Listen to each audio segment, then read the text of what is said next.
皆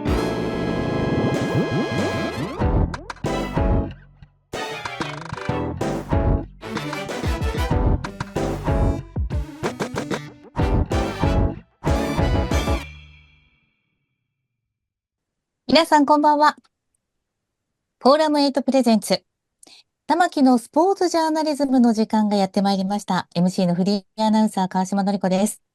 このチャンネルはスポーツ文化評論家玉木正之が送る既存メディアとは異なる視点でスポーツの真の問題点を取り上げ考える番組です。コメンテーターの玉木正之さん、よろしくお願いします。はい、よろしくお願いします。2回連続してモータースポーツの魅力を送っているんですけれども、今回はモータースポーツの真の目的は安全運転という、これ本当にね、私はそのフォーラム8の副社長の女性の方から、それを聞いたときにびっくりしたんですけれど、このレースについて調べれば調べるほど、なるほどね。モータースポーツってのは速さを競うんじゃないんだと。まあ、ただ、アメリカにありますよね。なんか、1キロか何キロかをまっすぐ走って、最後はパラシュートで飛べて、どれああ、だけドラッグ速いかっレースですか。ていう、はい。ありますね。トラックレースっていうのドラッグレースです。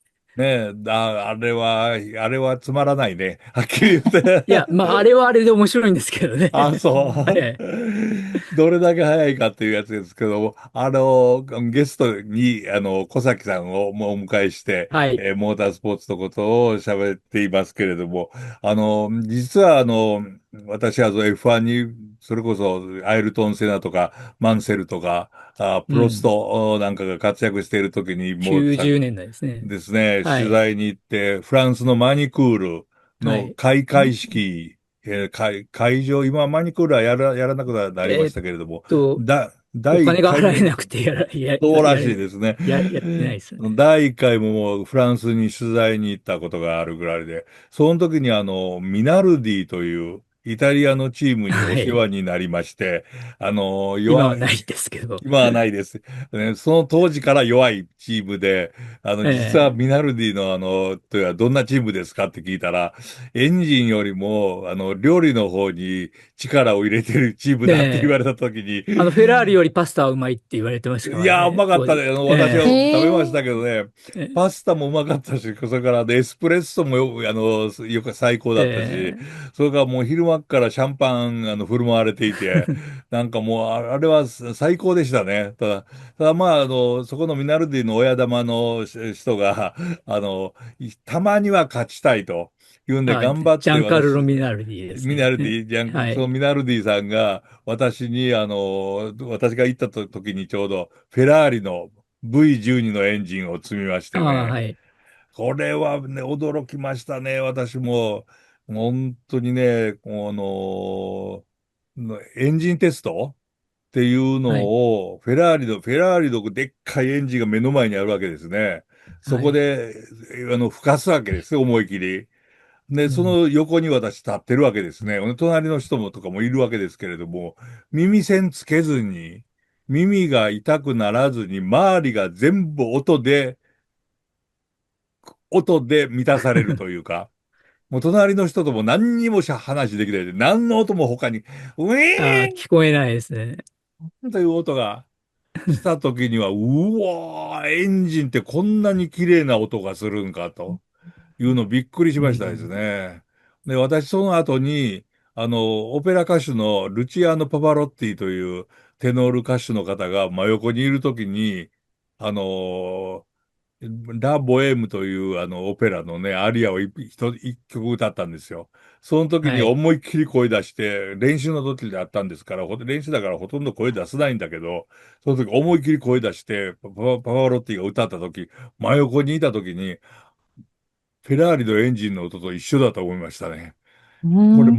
全く冗談ではなくて、ほんで、あの、パワロッティもモデナの出身なんですよね。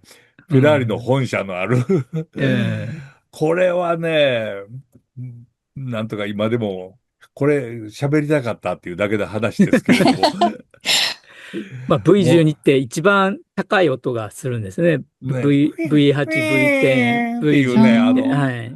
あの、まあ、滝となればなるほど高音が出る。高音が出ます。あれ、わざとああいう音を出してるがね、ウィあ、いえいえ、いや、違ーン、いますよ。でも綺麗な音でしたね。本当に音は本当にいいですね。ただ、いい音でしまあまあ、たね。12は、F1 の場合は V12 より V10 の方が効率はいいっていう話で、ああ、やっぱりでも そういうところがあるん V12 だ。の方が音がいいから V12 にするみたいなところあはね、あ、多少はありましたね。なフェラーるほどね。リの、フェラーリ私もみたいな。前回のこのあれで喋らせていただきましたけど、普通免許も持っていないのに、そういうモータースポーツの取材をして、自分でもこれでいいのかなって思った時に、いや、考えてみりゃね、プロ野球でもね、そんなものを、プロ野球の選手の球を投げたりできないわけですからね、一緒だと思えっていて、いろいろ話を聞いていたら、いろいろ面白い話が、うん、山ほどあって、それこそ、F1 の、なんて言いますか、奥行きの深さにそうではすね。びっくりしましたね。あれは、車の、なんて言いますかね、速さを競うだけではなくて、その、大きな一つの文化とでも言いますかね。まあ、あ貴族文の化の一つ貴族、ですね、ヨーロッパの。もう、え本当に貴族文化の一種ですね。そのええミナルディチームの人に招待されて、ミナルディの、宿舎にも泊めていただいたんですが、そのはい。宿舎の地図を見ながら、カメラマンと一緒に、行った時にびっくりしましたね。どこに宿舎があるのかなと思ったら、お城でしたね。うん。ルネッサンス時代のフランスのお城で、私に当てられた、部屋が、丸い円筒っていうか、丸いあ、塔でよくすね。塔のところですね。もう今の人に分かりやすく言うと、なんていうの、ディズニーの、お姫様がはい。出てきそうな部屋だったですね。だから部屋の中ってまん丸なんですよね。へで、そのまんえ。丸のところにちょっとずつ、なんか、切れ目があって、机があったり、ベッドがあったりで。で、そこでまあ、外を見たらね、もう一面にブドウ畑、ワインのブドウ畑があうって、ん。素晴らしかったんですけどね、夜寝るときにね、思わず素晴らしいので、真夏でしたから窓をバッと開けた途端に参りましたね。虫がうあわーっと入っあ。てきまして。その虫と一晩中格闘したっていうのが F1 のフランス取材の思い出として今も残っておりますが、うん。くだらない話をしてしまいましたけれども、その F1 の人たちがラリーの運転手の人たちはすごいもんだとう言ってん。おられるんですけども、やっぱりかなりその F1 のような、なんて言いますか、サーキットを走る車と公道を走る、公の道を走る車の運転手とか、まあドライバーは違うもんですか、小崎さん、どうなんですか？いや、でもね、早い人はやっぱり早いんですよ。F1 からWRC 行った人もいますし、ああ、そうですか。ね、WRC から、三河八記念とか、あ、ハッキネも言っ一時期、てる一時の？期 WRC 行ったああ、り、はい、戻ってきたり、それから今でも WRC のチャンピオンが、フォーミュラ乗っはい。て、かなりいいタイムを出すっていうのうん、はあるんですね。リザーブドライバーになったりもしてますし、なるほど。やっぱり速い人は速いんですよ、どこ走っああ、てそうです。も。ああ、そうですか。ただ、どうなんですか、公道を走るラリーのレースと、はい。そのサーキットを走る F1 なんかと比べてみると、はい。F1 の場合は私が聞いたところでは、腰の下、お尻の下とはい。足のかかとで道を感じて、そこはい。で、車を走らせてるという言い方されたんですけど、ラリーの人はどうなんでしょうね。右に左にやっぱりあ、激しくって。でも同じだと思いますよ。ああ、あのー車の制御っていうのか、車かええ、らフィードバックしてくるのは、はい、はい、まあ、座ってるとこはい、ろですし、それと、まあ、足で、まあ、体全体で感じてるっていうのもあると思いますけど、はい、はい。そのフィードバックはお尻から受けてるとは思いますね。で、なるほどそれでね。車の重心がどこにあるっていうのは、感じるのはフォーミュうラでん。も WRC でも一緒だと思いますああ、そうですか。やっぱね。り、あれは何と言ったらいいのかな。まんま神経とでも言いますか。要はい。するに人間機械系としてうん。一体化した中での、なはい。んとか、比べ合いというかね、競争えというか、え、そういうえことが言えるんでしょうね。そうですね。もう、昔より今の方が、そのフォーミュラ、レースとラリーの運はい。転の仕方って似てきてはいるんですよね。どういう意味ですか、それは。ラリーは、まあ、かなりスライドさせながらはいはいはい。曲がるのもありますけど、はい。それより、まあ、いろんなそのグリップ力がはい。高くなってきて、滑らせない方が速いっていう傾向に今、おー。ちょっとなりつつあるんなりつつ、ですね。ああ、そうそれはですか。タイヤの性能もそうですし、車はい。の性能もそうで、ちゃんとグリップさせるようはい。な、性能が上がってきてるんで、かなり、まあ、レース寄りになってきたって言っていいのかな。ああ、なるほどね。なんで、まあ、レース、まあ、フォーミュラーのレーサーが、WRC 行くっていうのも、そんなにおかしい話でもないああ、そうですか。くなってきますなるほね。どね。ただ私は佐藤拓馬さんに聞いたときに、はい。その F1 の運転していて、はい。体っていうのは一体どういう状態になるんですかって聞いたりしたら、はい。例えば鈴鹿の有名なR なんていうんですか、 130R ですか。130R。はい。あれ走ってる時っていうのはやっぱり一定方向に血液が寄るのがわかるらしいですね。そうですね。うん。横 G がだから、4とか5だとかかかりますからね。顔が半分熱くなるのはい。が非常によくわかって、それの繰り返しのようなものがあるって言いますけれども、ラリーの方はそういうのはあんまりなさそうな。そうですね。そこまで G はかかることはないですね。まあ、滑っていくんで、はい。その分抜けていくっていう感じはありますけあど、あ、まあ、ただ、ヘルメットの後ろのこはい。のシートですね。はい。シートのとこはちょっと出てまして、だからはい。頭が重いですから、はい。それで振られますよね。それがはい。こう振られないようにここに支えるものなるほど。はありますね。なるほどね。まあ F1 でも今、まあそうなってまなってますすけど、ね。ハンスってあれは、安全装置で、まあ、事故った時に、はい。首をやられないはい。ようについてますけど、昔はそれもなくて、なんかあったですね。ヘルメットでしたから、はい。普通に新人のレーサーが行くと、一周走ると首が痛くてもうしょうがなくなるっていうああ、話で、首が太くないと う F1 レーサーはん。できなかったですよね。なるほどね。いや、え佐藤拓馬さんも首はかなり鍛えたと。そうですね。それから腹筋と背筋。これははい。もう鍛えなきゃダメだと言われたんですけれども、ただ女性の場合パイロットでね、F3 で私はマカオのはい。あそこに公道レースギアサーキッねですトですね。ね。はい。マカオそグランれにプリですね。マカオグランプリに取材に行った時に、はい。井原恵子さんという方が3位はい。に入られて、うわ、すごいなと思って、井原さんに、インタビューしたことがあるんですけども、はい。その井原さんはレースクイーンやってたんですね。そうですね。あ昔。の、で、はじめ、あれは確か、ベネトンでしたっけね。ベネトンのレースクイーンをやってああ、てね、はい。それで、あまりにも、車の方が、F1 のマシンの方が走るのがかっこいいから、私、はい。運転手の方になりたいって言って、で、そえれで、教習所に行かれたらしいですね。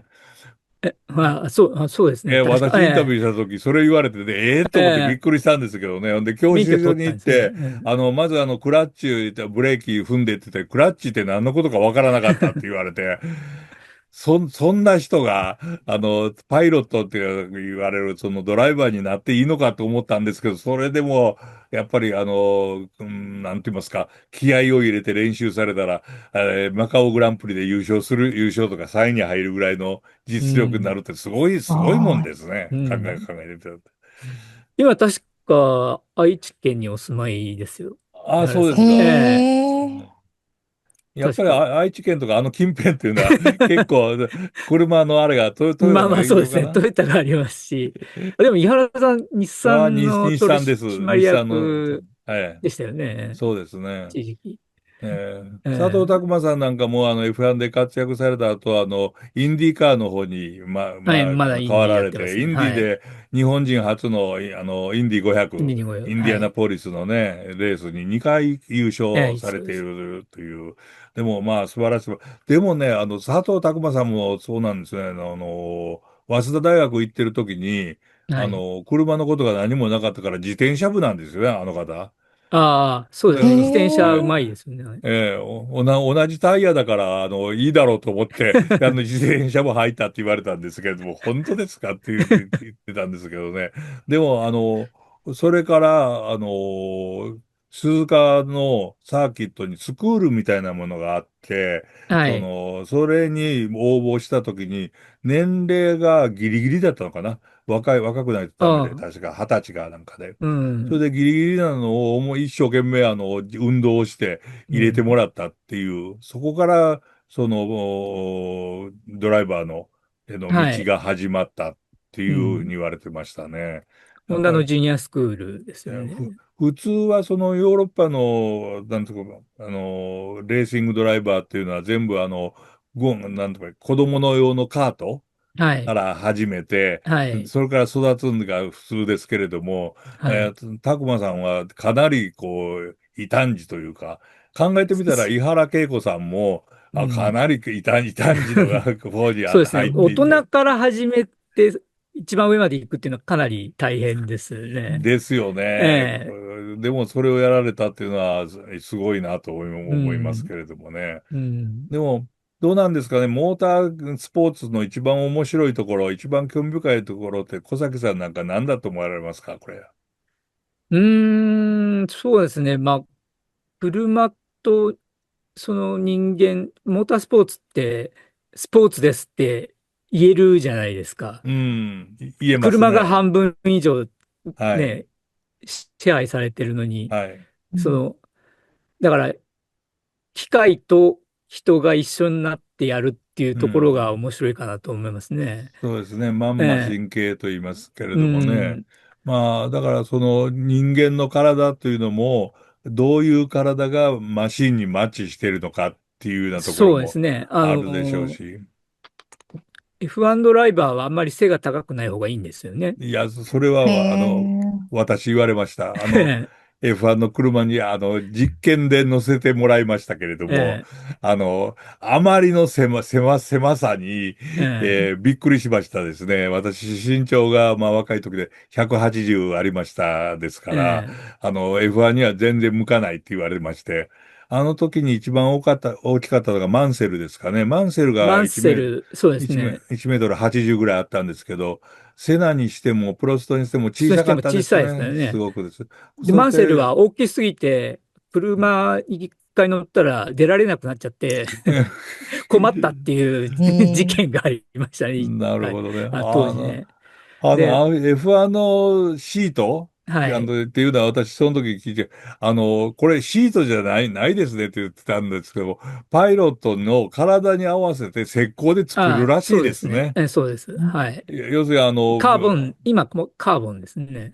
カーボンですね。はい。要するに、ビニールの袋のようなものの上に座って、そえの形を取るものをその袋の中に入れていくと。え、ええ、そしたらお尻の形にぴったりの、なんとか椅子そうですね。ができるみたいな。ええ。で、そう、今はもう足がかなり上にありますから、そうらしいですえね。今は車の形が、車の下に風を通るように、あ先が上になってますから、かなりはい。足を上げた状態で狭いところに入れて、あー今もうクラッチはないですから、両足、2ペダルだけ入ればいいだけの隙間しかないんですね。なるだから、ほど。かなりうん。きっつい体勢でみんな今やってますね。フォーミュラは。それで1時間半から2時間近くそうですね。走るっていうのは相当、まあ、きついところもあるんでしょうけどもね。えそういえば、モータースポーツの話を一度、星野千一さんという方とはい。喋ったことがありまして、はい。星野さんはF1 の二人乗りの練習用 F1 の後ろに乗せてもらっああ、はいはて、い、ありますね。それで走ったことがあるそうで、そのあ時に、ぐるりっと一回転するのをあ、やられて、もうとにかく、助けてくれと言いたくなったという。思いっきりなんか200キロぐらいのスピードを出されて、その後あグイーンと回られた時にはもう、なんと言いますか、もう言葉も出なかったと言って。星野千一さんほどの方でも、やっぱり慣れていないとやっぱりダメなんでしょうね。正直もう 1G とかかかっただけでもう気持ち悪くなってきますからね。ああ。ええ、というと、ラリージャパンがありますけれども、はい。WRC の車に素人が乗ったらどうなるんでしょうね。いや、かなり、もうすぐ吐くかもしれないですね。そうでうーす。ん。小崎さん、乗ってみませんかって言われたらどうします？あ、いやいや、乗りたいですよ。へあ、やっぱり乗りたいでえ。すか？僕、この仕事をする前に、サラリーマン時代に、はい。自動車会社にいましたが、はい、はそこで、い。ラリーをやってる自動車会社で、そはい。こでチャンピオンを取った富間記念というはい、人が、マキナン。会社まで来て、チャンピオンをはい。取った後に来て、走行してくれたんですね。はい。チャうん。ンピオンのところまで。すごかったどう、ですね、やっぱり。どうで、それもう近くで見られたわけですよね。えまあ、ほんの100メートルぐらいを行ったり来たりしただけですはい、はけど、い。もうすぐに100キロまで行っちゃうわけですよね。うん。あと、それは、彼が持ってきた車ですか？どういう車？普通の車なんですか？チャンピオンカーです。あ、チャンその ピオンカーで。WRC で走はい、ったはい、はい、車を持ってはい。きて、そこで走ったんですけど、で、向こう行って、くるっと回るわけですよね。ーくるっと回して、すぐ100キロになって、また戻っまあ、てくる。戻ってくるっていうね、びっくりしますよ、それは。ああ、それはやっぱりテクニックなんですか？テクニックですね。技テクニック術、ですって、は技い、そうですね。ま術。あ、車のその性能もありますけど、うん、それ操るテクニックが、まあ、それぐらい走るの簡単な話ですね。彼らに乗っておってみれば。なるほど。私のようにもうど素人がいう質問としてはもう笑われるかもしれないではい。すけども、世に言う、暴走族のような人たちが、ドリフト運転とかやって車を走らせたりしているのが、時々テレビやなんかで見るこああ、とありますけれど峠も、族とか、はい。あのレベルと、プロの WRC の、そのチャンピオンクラスの運転とは、やっぱあ、いやいや、りかなり違うもん。全然違いますね。全然、うん。全ああ、く違うって言っていいですよね。なるほど。全く違う。というと、やっぱりあれですか、プロ野球のピッチャーと、草野球のピッチャーぐああ、らいのそう、違い。それぐらいの違いですね。まあ、あラリードライバーは、まあ、結局、まあ、その安全運転って話もありますけど、あ、はい。余裕を持ってそれをやってるわけですよね。ああ、なるほど。余裕度がはいはい。全然違いますよね。ああ、必死必にはやって死になっないですかて ら。やってるんではなくって、え要するに、それで安全運転をやっはい、てそうですよ走ね。れるということなわけでええすね。ああ、そういうのは、それはやっぱり練習で身につくもんなんでしょうね。そうです。どう、まあ、彼らは、まあ、ちっちゃい時からやってますし、うん、まあ、マキネってフィンランド、いやいや、ノルウェーか。ノルウェーのうん、人ですけど、まあ、北欧の選手が多かったりするんですね、うん、ラリーって。なぜかうん。っていうと、雪の上をはいはい走るからはいはい。ですね。なるほど。で、車の滑らせ方、動かしはい。方を学んでるんで、北欧系のドライバーって強いは強いんですうよね。ん、なで、るほど。まあ、WRC は、ターマックって舗装路とグラベルっはい、て未舗装路ですね。土はい、の上とはい。スノーって3つありますけど、つまり、うん。スノーとグラベルは強いわけですよ、北欧系が。おー、やっぱり。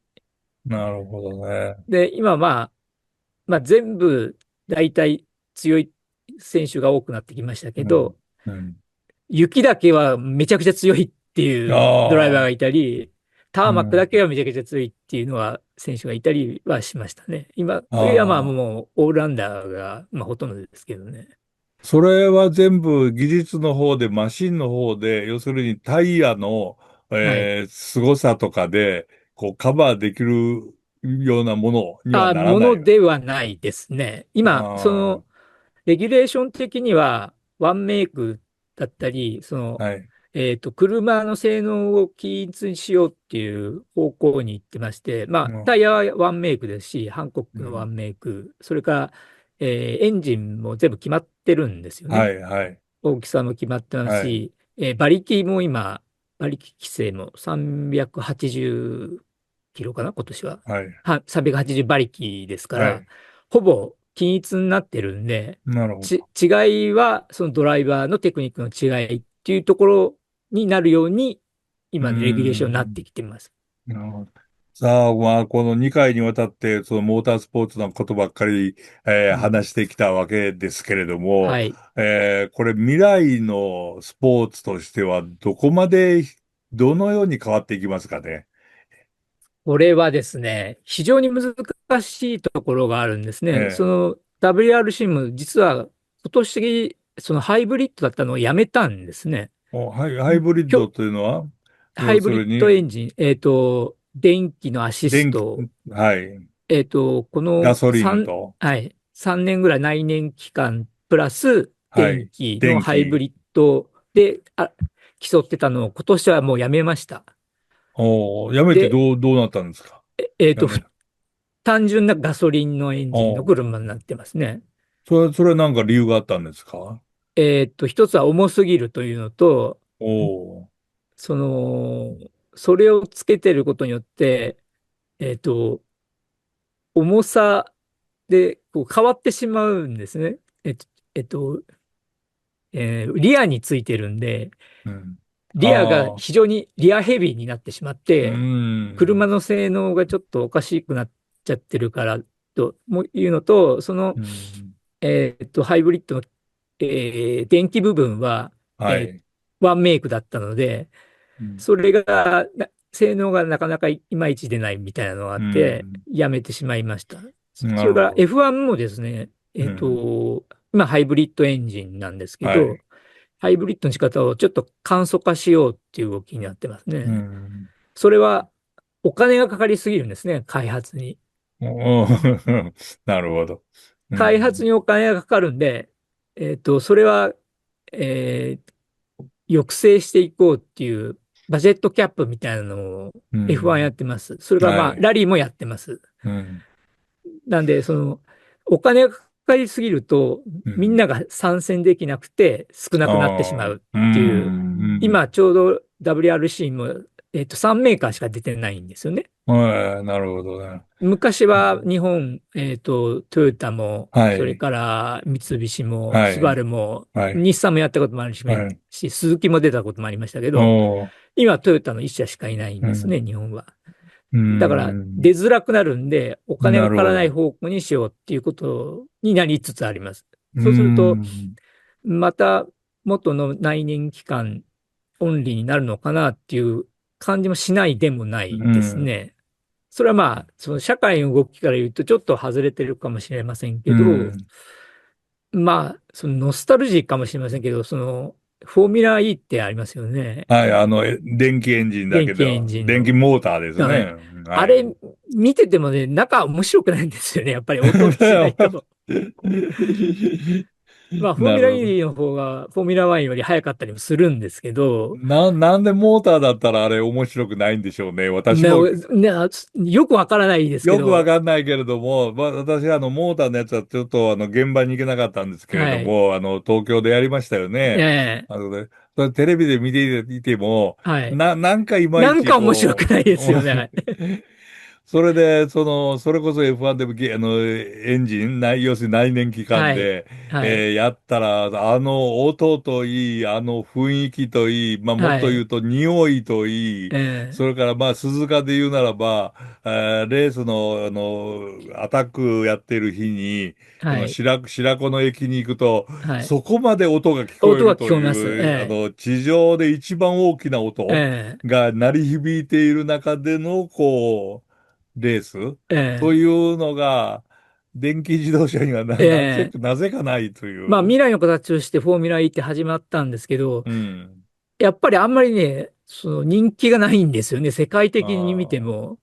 あ、やっぱぱり音がないっね。てそれほど違うものなのかなっていう気はしうん。ますけど、なるほどええ、たね。だまあ、もう一つは、その電気自動車っていうのが、トータル的に見て、その環境にいいのかどうかっていうのあ、は、非常に問題なんですよね。それは私も主張したいですね。バッええ、テリーの処理っていうのは一体どのようになるのかっていうのを考でも、えた場合に、で、生産の時のそのレアアースってはい、いうのも、レア、取るために、まあ今、アフリカ、それからはい、中国、中国。いろいろありますけど、その、かなり森林を伐採して、その奥地まで行って取ってきてるわけなんですよね。ああ、なるほそうすると、トーど。タルとして、その環境破壊につながってるんじゃないかっていうことを主張してる、学者もいますね。なるほどね。えすごく興味深いのは、私、それこそ F1 の取材をしているときに、はい。未来の F1 というのはどういうふうになるんかっていうことを、うん。ミナルディさんに聞いたことがあるんですけれジャンカルロ・ミども、ナルディですか。ジャンルはい。ミナルディさんにはい。聞いたら、それは誰にもわからないと。う世のん。中がどのように変わっていってるかっていうのうん。が、こう車が表しているんだと。はい。だから車が世の中を表してるんじゃなくって、車は世の中の、世の中の社会を表しているのがはい。車なんだって言われたんだけど、やっぱりその通りでですね、うん。今のレアアースの話なんかはまるでそう思いますし、うん。ですから絶対に未来はこうならないっていうのは、空飛ぶ車のレースにはならないということぐらいでしょうね。まあそうですね。まあ、あれが車なのかどうなのかよくわからなかったですけどね。ええ大阪万博の空お、飛ぶ車。まあ、あれは、未来の車ではないというのがよく分かったっていうのが私も思いましたけれども。いや、車のことについていっぱい、二日にわたって喋りまはい。した。はい。普通免許を持っていない私が、喋るっていうのも大変楽しかったと思います。皆さんもスポーツライターになりたい方は、自分にスポーツができないから喋るとか、できないからはい。書くのがいいんだと。いうこはい。とを考えてやってください。どうせね、我々は大谷翔平にはなれない人間で慣れないですから。すね。ということです。はい。はい。ポールムエイトフ、レディージャパン、今お話伺ってきましたけど、はい。はい。小崎さん、周りですごくいろいろ食べるのも楽しめるとか、あ、はい。ホームページ見たらすごく、全然車運転できなくても家族で楽しめるイベント盛りだくさんですよね。そうですね。もともとラリーっていう意味は、集まうん。るっていう意味ですよへね。おー。なんで、ラリーでこう、タイムアタックしてることうん。がラリーじゃなくて、そこにああ、本当は集まってくるっていううことがん。ラリーだったんでへえ、すよね。う私ん。すごい興味深いなと、ラリー大学はい。でトヨタスタジアムをこう、ラリーああ、はい大学、はいはい。ってうん。いう来場者を学生に見立ててっていうのは、どんうん。なお話が聞けるのかなって、ちょっとうん。近ければああ、参加どうですね。したいなと思いましああ、た。うん。うん。まあ、それですから、まあ、集まってみんなで、その、実はラリーのオープニングセレモニーとか、クはい。ロージングってきちっとあるんですね。これうん。決められてへえ、て、これ F1 にはあんまないんですうん。けど、一へ台一台え、紹介したりするんですね。へえ。車を。なんかで、馬じゃないですけど、ね、来た時にああ、こう見そうです。るようなパドね。ック。ね、ええそうですようね。ん。へで、そういうえ、のもあるんで、う車のん。近くにも行けますし、その、選手が、確か公開インタビューみたいなのもあって、それであ近くまで寄ってみることも可能ですから、あ、へそういう楽しさえ。もあると思いますね。ねえ。なんかホームページ見るだけでもちょっとワクワクして、私うん。はペニンシュラバーガーというものが食べたいなと思ベニシャルいながら、バーガー。美味しそうなものがありました。ベニシャ、はい。はい。なんかそんなバーどこのガーがありま半島だろしたよ。う。うん。はい。どこかでもわかうんないです。ね、ん。食べる、ブースのところが出てくるああ、ので、そうです。ぜひチェックしていたあ、わだかりました。ければ。はい。はい。いや、もうあっという間に今日30はい。分超えてあ、はい。ますね。あ、そうですが。はい、エピうん。ソード2。ありがとうございました。はい。ありが今週のとうございます。テーマ、エピソード1、エピソード2とモータースポーツの魅力を語ろうということで、小崎さんにお話を伺いました。はい。玉木さん、小崎さん、ありがとうございましありがとうごた。ざいまはい、どうもした。失礼しました。またよろしくお願いします。はい。